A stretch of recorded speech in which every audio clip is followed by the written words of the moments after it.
পবিত্র ঈদ উল ফিতরকে সামনে রেখে গাজীপুরের শ্রীপুর উপজেলার মাওনা চৌরাস্তার বিপণী বিতানগুলোতে জমে উঠেছে কেনাকাটা।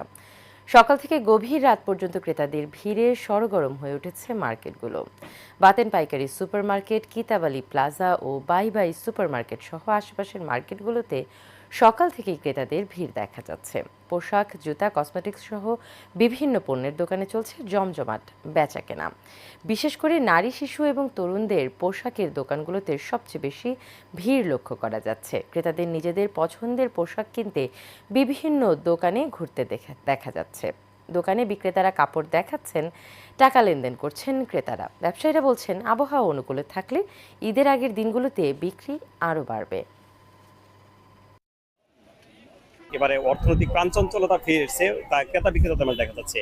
এই ঈদের আর এক সপ্তাহ থাকার পরও এখনো উপচে পড়া ভিড় আছে মার্কেটে। আমাদের আশা প্রত্যাশা এবার ভালো বিক্রি হবে।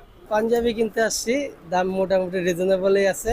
দেখলাম পছন্দ হলো তাই নিয়ে নিলাম, ভালোই লাগলো। জামা, জুতা, কসমেটিক, ব্যাগ এগুলা। যে আগে যে একটা হেজিটেশনে থাকতো, এটা মানুষের মধ্যে এখন নাই। মানুষ স্বচ্ছন্দভাবে চলাফেরা করছে, কেনাকাটা করছে এবং আশা করি আগামী দিনেও আমাদের বেচাকেনা আরো ভালো হবে। এবারের বেচাকেনি মাশাআল্লাহ মোটামুটি ভালো, আগের চেয়ে কাস্টমারও বেশি, বেচাকেনিও ভালো।